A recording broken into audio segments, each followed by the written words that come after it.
Alright, so SF4 and CO3 2-. So starting off with SF4, this is the Lewis dot of SF4. There's 4 fluorine atoms and 1 sulfur atom with 1 pair of unpaired electrons.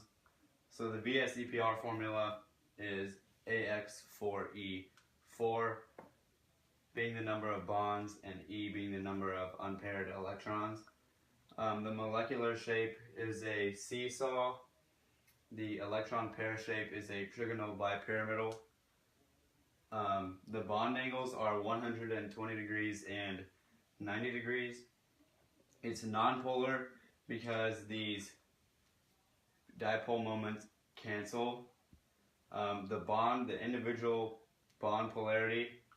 So sulfur is a partial positive while fluorine contains a partial negative. So the fluorine is pulling out towards itself. So that's why you have the arrows going out towards fluorine.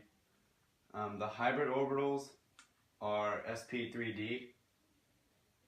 It contains all sigma bonds, so that means that all of the bonds are only one. There's only one bond going out.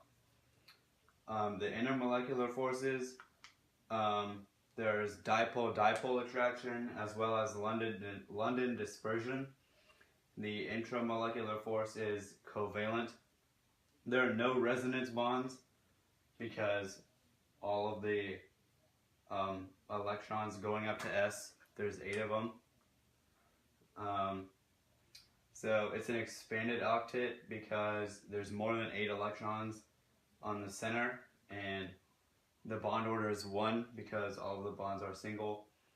The sulfur charge is 0, and the fluorine charge is also 0 because there's no charge. Now CO3 2-. This is what the Lewis dot looks like. C in the middle, surrounded by 3 O's, and there's a resonance bond on this oxygen. It doesn't really matter which one, and it can be on any of them as long as there are 8 electrons to the center C carbon. So the VSEPR formula is AX3. The molecular shape is a trigonal planar, so it looks like that.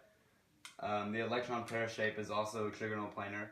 The bond angles are a little less than 120, and that's because it's polar. So this bond angle is going to have more, or this resonance bond is going to have more pull, like more attraction to it. So it's going to pull the entire compound towards that oxygen. The hybrid orbitals are sp2. It contains 3 sigma bonds and 1 pi bond. So this is a sigma bond, that's a sigma bond, and that's a sigma bond. And then this other bond right here is a pi bond because it's not one of the original bonds.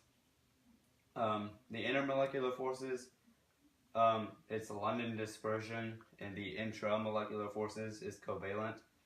There are 3 resonance bonds because any of these bonds can be resonance bonds. It doesn't matter what O specifically has the resonance bond, so that's why there's 3 of them. Back to bond polarity, carbon contains a partial negative while the oxygens have partial positive. So those oxygens are going to pull the carbon towards it, so that's why there's an arrow pointing towards the O. It's an incomplete octet because the carbon doesn't have enough electrons to be a complete one. So that's why you have the resonance bond, so that way carbon has 8 electrons. The bond order is between 1 and 2 because there's not all single bonds and there's not all double bonds. There's a resonance bond, so that puts it between 1 and 2.